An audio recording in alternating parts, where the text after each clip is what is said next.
Gusto niyo po ba ang kalagayan niyo ngayon sa buhay? Halimbawa, ang inyong station in life. Gusto niyo ba yung dynamics ng relasyon niyo sa inyong mga kasama sa office, sa bahay? Gusto niyo ba yung kalagayan niyo? Karamihan, ang nangyayari sa ating buhay, hindi yan kapalaran. Hindi rin God's will. Kasi maraming hindi maganda nangyayari sa buhay ng tao. Alangan naman yun ang God's will. Maraming nangyayari sa buhay natin at na nakakalagyan natin ng sitwasyon kasi bunga yun ng paraan ng ating pag-iisip. Kaya yung mapag-isip, halimbawa na mga agresibo, madalas yun napapaaway. Yung ang paraan ng pag-iisip ay laging, sige, pasensya ka na lang ng pasensya, madalas yun ang naaapi. Yun namang mga mahilig mang lamang, yun ang maraming nakakaaway. Kung paano ka mag-isip, gano'n na magiging buhay mo. Kaya ang sabi sa 2 Corinthians 10:5, we take captive every thought to make it obedient to Christ.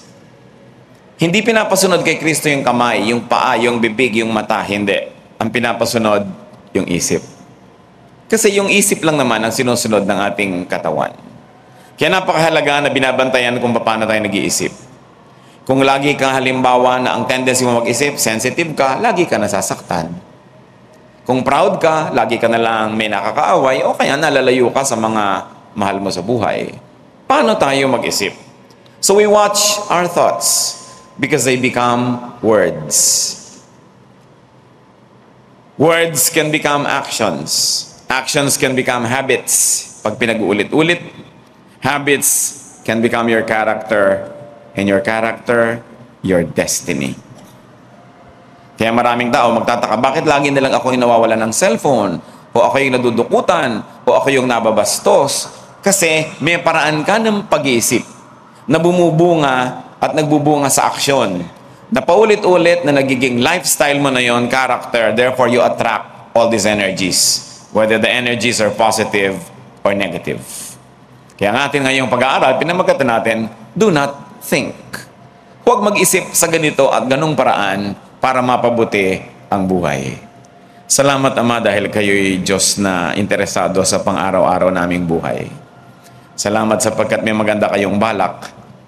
Pero kung hindi naman namin susundin yon at hindi namin didisiplinahin na aming pag-iisip, yung masama ang nangyayari sa amin.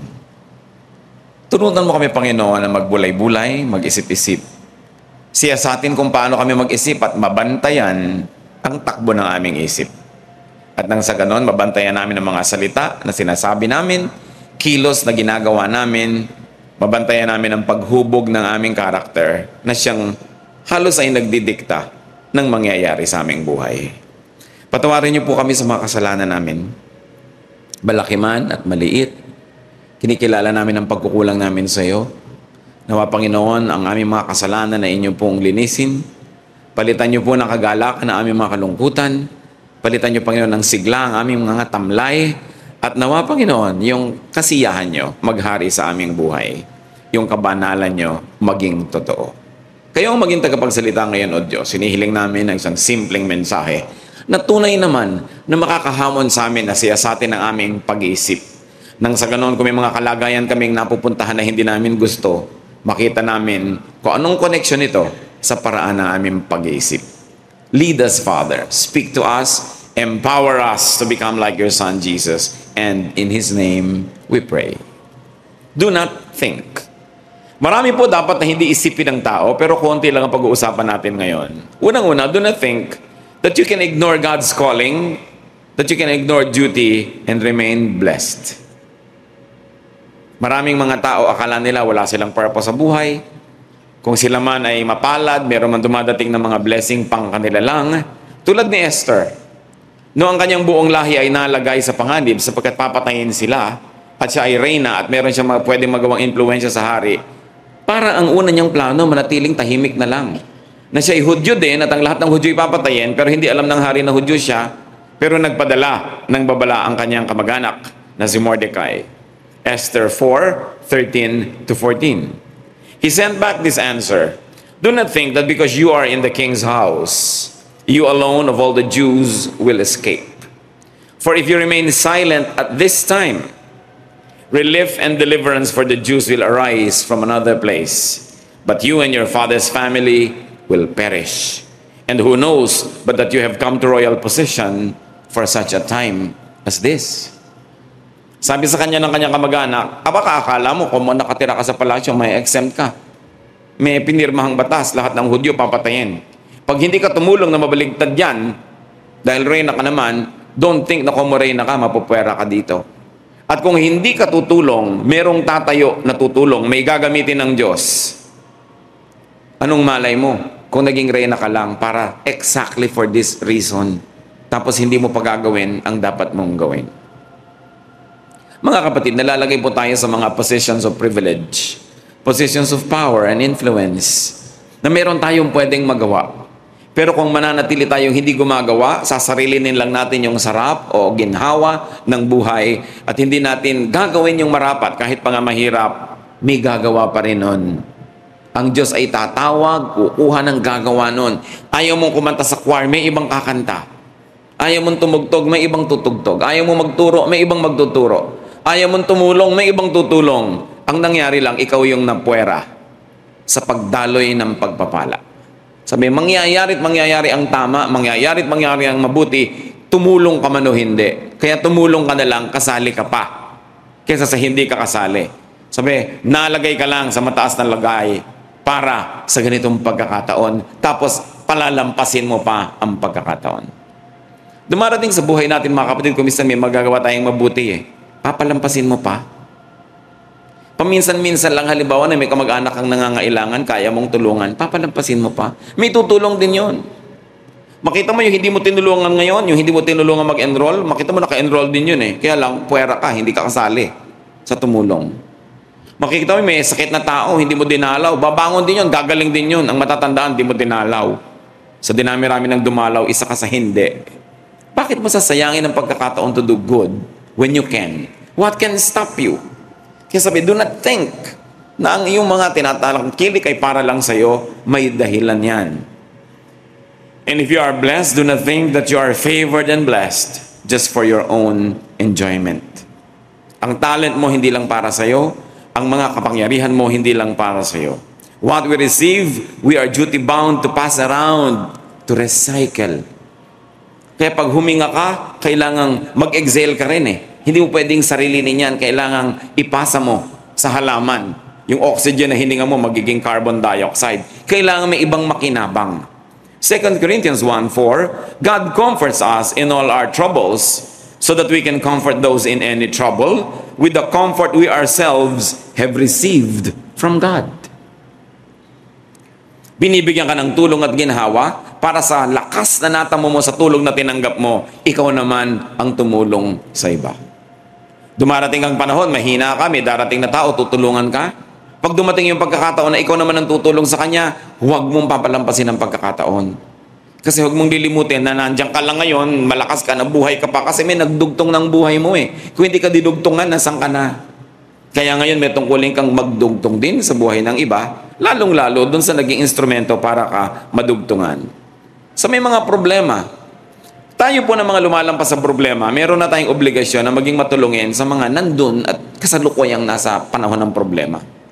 Yung mga lumampas na tayo sa hirap at pangangailangan, meron tayong obligasyon na tumulong sa mga nasa panahon ng pangangailangan. This is what we call the obligation to the troubled, the obligation to the suffering. Hindi yan optional. Ito'y tungkulin ng lahat ng taong kumikilala sa Diyos. In the same spirit, sabi sa Galatians 6:6, anyone who receives instruction in the Word must share all good things with his instructor. Meron tayong obligation to those who enrich us spiritually. Hindi lang yung thank you lang, hindi lang yung salamat. Meron tayong obligasyon sa nagpapayaman sa ating espiritu, sa nagpapatibay sa ating pananalig. Marami tayong obligasyon sa buhay. Yung mga employers, the wages you failed to pay the workmen who mowed your fields are crying out against you. The cries of the harvesters have reached the ears of the Lord Almighty. So there's such a thing as an obligation to those who work with us and for us. Kung kayo ay nangangalakal, namumuhunan, meron kayong mga empleyado, meron kayong obligasyon, hindi lang magpasweldo, but also to share the profit. In many creative ways, you can do this. You are here for a reason. Hindi ka aksidente, may dahilan.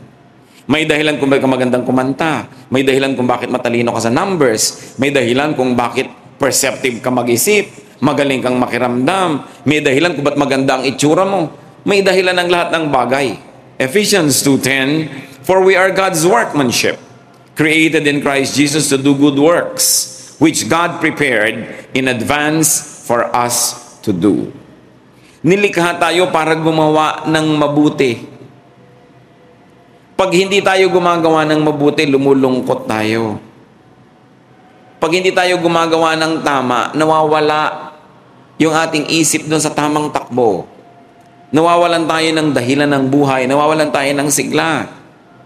Alalahanin niyo mga kapatid, ang mga panahon ng inyong buhay na masayang-masaya kayo. Alalahanin niyo yung mga panahon na malungkot kayo.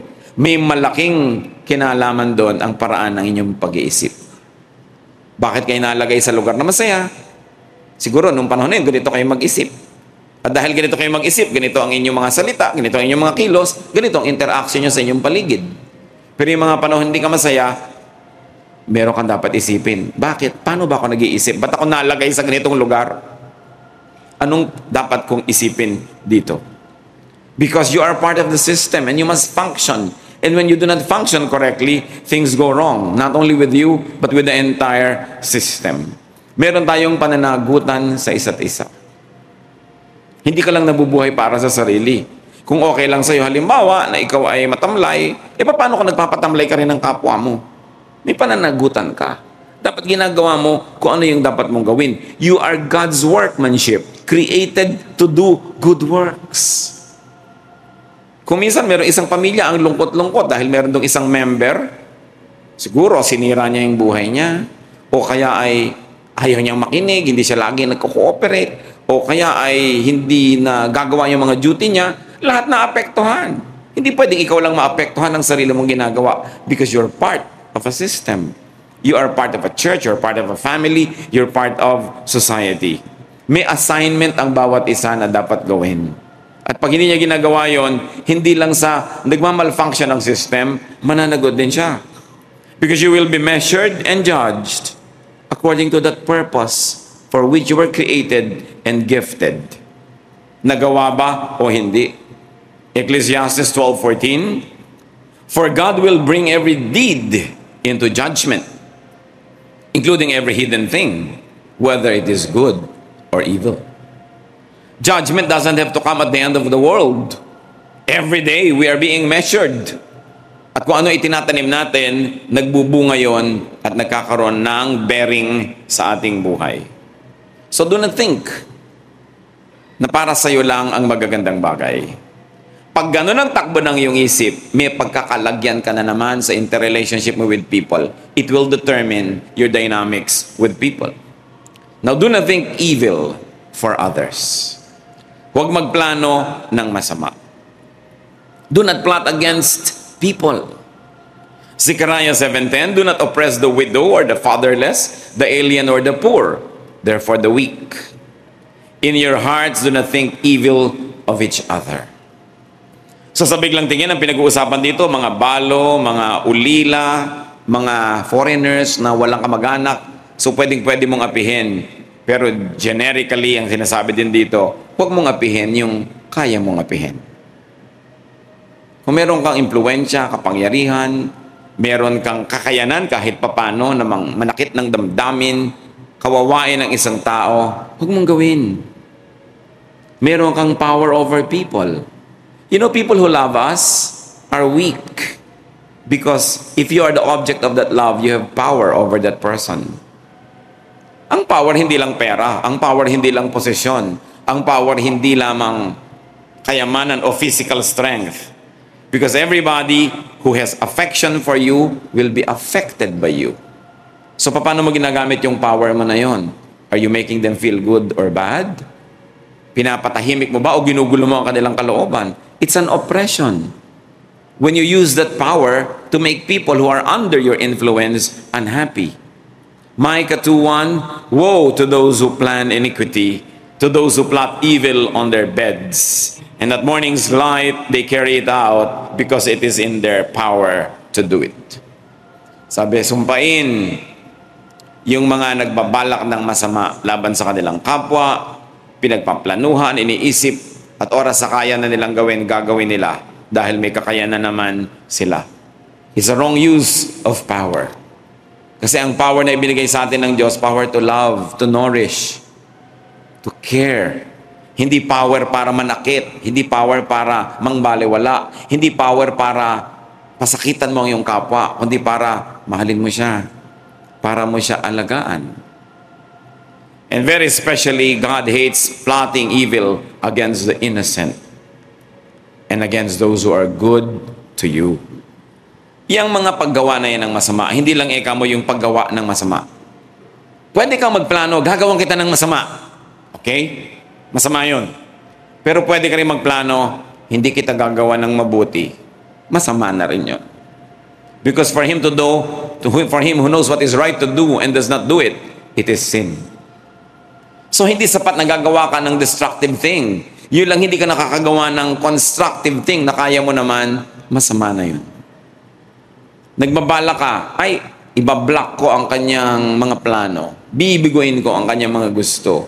Kung mataas ang ranggo mo, ay, tatanggalan ko siya ng promotion. O kaya may binabala ka, basta, hindi ko siya pasasayahin. Hindi ko siya bibigyan ng halaga. Masama rin mga plano yun. Dahil ang tinuto sa atin ng Diyos is to do good. Especially to those who are in the family of faith, who are in your own family, in your circle of friends, those who are in a loving and nourishing relationship with you. Another way is do not think proudly. Marami tayong kinakasadlakan na hirap. Hirap sa buhay, hirap ng loob, kasi tayo ay mapagmataas. Romans 12:3, do not think of yourself more highly than you ought. Pride says, I deserve this. Especially the good. Pag na-promote ka, I deserve this. Mas marami kang uwing pera kaysa doon sa kasama mong partner sa trabaho, I deserve this. Mas masarap yung ulam mo kaysa kapatid mo, I deserve this. Oras na nagsimula tayo mag-isip ng ganyan mga kapatid, maghagasgas ang ating budhi, mababawasan ang sensitivity natin sa ating kapwa, we will begin to have a sense of entitlement. Then we become less kind and less giving and nourishing. So pride says, I deserve this good. And on the reverse, pride says, I don't deserve this evil. Pag may nangyayari sa ating hirap, ang unang sinasabi ng mga mapagmataas, hindi ko to deserve. I deserve a better deal. I deserve a better treatment. I deserve a better whatever. Pero dapat mong isipin, totoo ba yun? Or do I really deserve the evil that is happening in my life? Pag may nangyayari sa buhay natin na hindi maganda, masakit, mahirap, ang dapat natin munang isipin, ano ba ang pananagutan ko? Bakit nagkaganito? Hindi lagi mong isipin, iba ang may pananagutan, yung kalaban ko ang may pananagutan, ako, I'm entitled to something better. I am not deserving this wrong that is happening to me. The moment you think that way, you will never be able to correct yourself. Ano bang mawawala sa isang tao kung una niyang inisip na siya ang may kasalanan? Halimbawa, may nagka-problema, isipin mo agad, ako may kasalanan. May masama bang mangyayari sa iyo noon? Wala. Kasi kung talaga namang hindi ikaw may kasalanan, lalabas din yung totoo at yung budhi mo rin na magsasabing wala ka naman talagang kasalanan. So you better begin with that. Nagkagalit kayo ng kumare mo, huwag mo agad isipin, kasi masama siya, kasi ganun siya. Isipin mo agad, teka, ano ang problema sa akin? Ano bang ginawa ko na nag-contribute sa ganitong pangyayari? Kasi kung talagang wala naman kayong ginawang masama, lalabas din yung totoo. Paano kung meron pala? And usually, meron naman. Pero ano ngayon ang mangyayari kung agad-agad sisisihin nyo yung kapwa nyo? Absuelto agad ang sarili ninyo. Tapos may mga advice pa siya, oo, tama ka, tama ka. Kumisan, you don't get good advice, kaya mali-mali ang nangyayari sa buhay mo. Kaya mahalaga rin yung meron sumasalungat sa'yo, sasabihin, teka, mali ka dyan. Mag-isip-isip ka. Madalas, tayo naman talaga yung mali. O at least, pareho kayo na mali pag meron kayong nakaaway. Pero para i-assign mo agad sa kanya lahat yung mali, hindi ka na mag-iisip Therefore, every product of your mind will be towards you being proud and being selfish. And then you will never be able to solve problems around you. This sense of entitlement can destroy our value system. So do not presume on birthright. May mga tao, akala birthright nila yung lahat ng privilege. Dapat lang mabigay sa akin yan. Dapat lang. Yung mga Israelites nga, kung sila Israelites, akala nila, ang dami na nila entitlement. Matthew 3:9, and do not think you can say to yourselves, we have Abraham as our father. I tell you that out of these stones, God can raise up children for Abraham. Sabi dito, huwag niyong isipin, kung kayo mga apo ni Abraham, privilege na kayo, ha? Kung hindi matutuwa sa inyo ang Diyos, pwede kayong kalimutan. At yung mga bato, pwede diyang gawin niya na sumasambat sa Kanya, sumusunod sa Kanya, kung hindi kayo ang susunod. Don't think that the world will not be able to survive without you. Kahit bato, pwedeng gawing worshipers ng Diyos kung yung mga tao ayaw mag-worship sa Kanya. Dapat iniisip natin yan, huwag tayong masyadong maging palalo, mayabang, at iniisip natin sobrang ating value. Very importantly, especially if you enjoy some things, deserve. And continue to deserve the good you want to enjoy. Kung may nagpahiram sa inyo ng tsinelas kahapon, don't think and presume na duty na niya na ipahiram pa rin niya yun today. Baka kahapon, medyo kayo deserving, pero ngayon hindi. So, binawi ang tsinelas. So, deserve and continue to deserve. Every day you have to work. Every day you have to be worthy of the good things you receive. One good situation long ago will not entitle you to a lifetime of privilege. Lagi kang nagsisikap, lagi kang gumagawa, you are as good as your last performance. Kaya marami tayong mga bagay na nawawala sa ating buhay because to begin with, we don't deserve it, but we don't even do anything to have a semblance of deserving it. Ang nangyayari tuloy, nababawian tayo. Sa Bible, ang dami nababawian ng mga even anointing.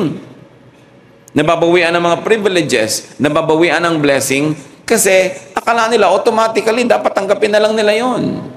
Yung mga taong napopromote sa trabaho, matapos magsikap, tapos na-promote, bigla nagiging tamad, nagiging mayabang, nagiging selfish. Yung mga nabibigyan ng mga trust ng kumpanya, may trust ka na humawak ng pondo, may trust sa'yo na magdesisyon, biglang inaabuso yon. Ipapasok na lang lahat, kaibigan at kamag-anak, lahat ng mga gastos, pati sa pamilya niya, i-charge sa kumpanya, nag-a-abuse. So darating ang araw, ano mangyayari? Marirealize ng kumpanya yon, babawian ka ng mga blessing. You have to continue to deserve. Habang ang tao ay may buhay, nagtatrabaho. Hindi ko mo, ikaw ay may ginawa kahapon at nasweldohan ka kahapon, absent ka ngayon, nag-expect ka pa rin ng sweldo. You have to work for your daily bread. The way we think can actually strip us of many beautiful things that we already have. At kung natanggap na natin ang magagandang bagay mula sa Diyos, ibig sabihin, hindi ka pinagkakaitan. Pag ngayon binawian ka, dapat ka mag-isip, anong ginawa mong mali at nabawian ka? Kasi alam nga namang masama yung nagbawi. Kung masama yun, ba't ka bibigyan in the first place? Dapat tayo nag-iisip. Kasi maraming nawawala sa ating buhay. Pati yung mga sweethearts. Minsan hirap na hirap kang ligawan tong isang to. Ngayon naging kayo na, nineneglect mo na lang. Baliwala na sa'yo. Lalo nang naging asawa mo na, hinayaan mo na lang na ganun. You must continue to deserve your spouse. You must continue to deserve your friends. You must continue to deserve even your family. Hindi pwede na automatic na lang, ay expect mo lahat mangyayari mabuti. Do not sit on your laurels. Do not sit on past achievements. Do not sit on past goodwill. Kasi baka ubos na, baka gasgas na. Kahit telepono, tina-charge. Kahit mga gulong na nagagasgas, pinapalitan. Kailangan maintenance work. And in the relationship of people, you have to be good at maintenance. Because every day there's tremendous wear and tear. Mas malapit kayo, mag-asawa kayo, magkapatid kayo, mas malapit kayo sa physically na space that you share, mas maraming opportunities for conflict. Therefore, mas dapat lagay ng lubricant, lagay ka ng lagay ng mga pampaayos, pampaganda, repair ka ng repair. Hindi pwedeng tumutunog-tunog na yung pinto mo, ang ingay-ingay na, yung paglagyan ng oil. Hindi pwedeng yung makina ng kotse mo, pitik-pitik na, ayaw mo pang ayusin. Kasi magbabag down yan, biglang mawawasak na lang. You have to continue to work, to do good. And this is a way of thinking. Makikita mo sa mga bahay lang merong mga pintong giba-giba, hirap na hirap isara, hirap na hirap ibukas. Araw-araw binubuksan, isinasara, pero walang gumagawa para repairin yon. So alam mo, bakit ganito mag-isip ang mga taga dito sa bahay na to? Di nila ayusin yung pinto nila. Bakit yung gripo nila tulo ng tulo, hindi nila gawa ng paraan na matanggal yung tulo nun kasi nagsasayang. Nasa pag-iisip lahat yan. It's all here. How do you think? Because what you think of, how you think, will determine your lifestyle. It will determine your dynamics with other people. Huwag niyong laging sisisihin ang mundo. Laging you and me against the world or the whole world is ganging up against me. Dapat tayo mag-isip, ano ang pananagutan ko dyan? It's a way of thinking. On the other hand, while we should not be thinking proudly, do not think of yourself also as inferior. Kahit anong extreme, masama. Huwag mo naman isipin na baliwala ka, trapo ka na lang, pwedeng baliwalain. 2 Corinthians 11:5, sabi ni Paul, "But I do not think I am in the least inferior to those super apostles." Alam niyo si Paul, hindi naman siya kasama ng mga original apostles. Kaya later on, nagkakaroon ng mga questions of authority. Anong karapatan niya na magturo? Anong karapatan niya na gawin ang mga ginagawa niya? Sabi niya, hindi naman ako inferior doon sa mga super apostles na yan na nauna na. At inisa-isa naman niya ang kanyang mga katangian at pinatunayan naman niya sa kanyang performance na hindi nga siya inferior. We are not to think of ourselves as inferior, though we are not to think of ourselves as superior. Psalm 139:14, "For I am fearfully and wonderfully made." Nilikha tayo ng Diyos na may maganda siyang layunin at magandang intensyon, kaya dapat din nating isipin yon, hindi tayo baliwala. 1 Corinthians 12:27, "Now you are the body of Christ, and each one of you is a part of it." Therefore, important. Ba't natin ito pinag-uusapan? Because if you think of yourself as inferior, your entire lifestyle will be determined by that way of thinking. You will not achieve great things. Hindi ka na sasalungat kahit inaapi ka na lang, binabaliwala ka. Pagka hindi ka nakakagawa ng dapat mong gawin, nananahimik ka na lang, you will not be able to achieve. You were created to do good works. Pag may inferiority ka, hindi mo magagawa yun. Hadlang yun. Pag naman mayabang ka, hindi mo rin magagawa dahil maraming maiinis sa'yo, hindi ka tutulungan. Baka hadlangan ka pa. Kaya dapat timplado ang ating pamumuhay. Yes, you're part of the body of Christ. Therefore, you should function and do your part. You were created for a purpose. Then do not think about self-gratification to the extreme. Nabubuhay tayo para hanapin natin mga kailangan, para bigyan ng ginhawa ang ating mga sarili at ating mga mahal sa buhay. Pero huwag itong sobrang seryosohin na sarili na lang, kasiyahan na lang ng sarili ang ating iisipin. Romans 13:14, "Do not think about how to gratify the desires of the sinful nature." Huwag daw dapat laging pagbigyan yung kasamaan, yung likas na sama nating lahat. At yun ay hindi lang yung pagpatay, hindi lang paninira. Sama din yung mga little pleasures mo pagka may napapahamak. Mga little pleasures mo pag may nasasaktan ka. Kuminsan yung mga biruan, sakitan ng loob, pataasan, tas natutuwa ka. This is also sinful. Yung mga contest na hindi naman kailangan, gusto mong laging manalo, gusto mo lagi ikaw manaig, yan ay mga kasalanan din. Kaya sabi sa Colossians 3:2, "Set your minds on things above, not on earthly things." At hindi lang ito pag-iisip ng mga bagay na nandun sa langit, kundi pag-isip ng mga bagay na makalangit. To set your mind on higher, nobler, kinder ways. Yan yung mga ways of heaven. That you ask yourself, is this a kinder way? Is this the nobler way of doing it? Ano ang ginagawa ko? Bakit ganito ang nangyayari sa buhay ko? Watch what you think. Watch your imagination because it is a powerful way of becoming your reality. Pag sa inyong higaan ngayong gabi, iniisip nyo pa lang, ay, dadalawin ko ang ninang ko bukas, malamang madalaw nyo. Pero pag sa higaan nyo sinabing bukas, hindi ko siya pupuntahan, malamang hindi nyo siya mapuntahan. Kasi ang lahat nangyayari sa isip. Pag sinabi ng isip mong, ay, ako magpapakumbaba, pagkakausap ko ang lola ko, pag biglang kaharap mo na siya, magiging mapagpakumbaba ka kasi inisip mo na eh. Pero pag inisip mo, ay, pag nakita ko yung dating classmate ko, snaping ko siya. Yun ang mangyayari kasi inisip mo na. Ano ang pinag-iisip natin, mga kapatid? Kayo mga nagtatrabaho sa mga opisina, anong iniisip niyong behavior? Mangyayari yon. Paano tayo nag-iisip ng pakikitungo natin sa kasambahay? Mangyayari yon. Makapangyarihan ng isip ng tao. Kasi yan ang bahagi ng ating katawan na pinakamalapit sa Diyos, sa isip. Kaya sa isip natin siya naiintindihan, sa isip natin siya nag-a-appeal. Kaya sabi, be transformed by the renewing of your mind. Pag nagpalit ka ng paraan ng pag-iisip, magpapalit ang iyong lifestyle. Pag nagpalit ang lifestyle mo, mapapalitan yung buong nangyayari sa iyong paligid. It's all in the mind. So how do you think? Aming Diyos, salamat ko ang paraan namin pag-iisip ay maganda, kaibig-ibig, nakakatuwa sa iyong tingin at sa tingin ng aming kapwa. Salamat ko kung para namin pag-iisip ay mapagpakumbaba, masipag, magiliwin. Pero Panginoon, siyasatin niyo po kami sa mga kalagayan ng buhay namin na hindi ka nais-nais, sa mga kinakasadlakan namin, kinakauwian ng mga ginagawa namin, ipakita mo ang koneksyon ng paraan ng aming pag-iisip. At huwag namin laging ipagpilitan yung paraan ng pag-iisip namin dahil hindi lang kami ang tao sa mundo. We have to live with people in our homes. We have to live with people in our offices and schools and communities. So Lord, kung paano namin pinapahalagahan ang pag-iisip namin, ituro mo sa amin igalang din ang paraan ng pag-iisip ng aming kapwa. At sa iyong tulong, sa iyong kapangyarihan, makahanap kami, Lord, ng magandang common ground on which all these ways of thinking might find harmony. Ituro mo sa amin, Panginoon, ang aming mga pagkukulang.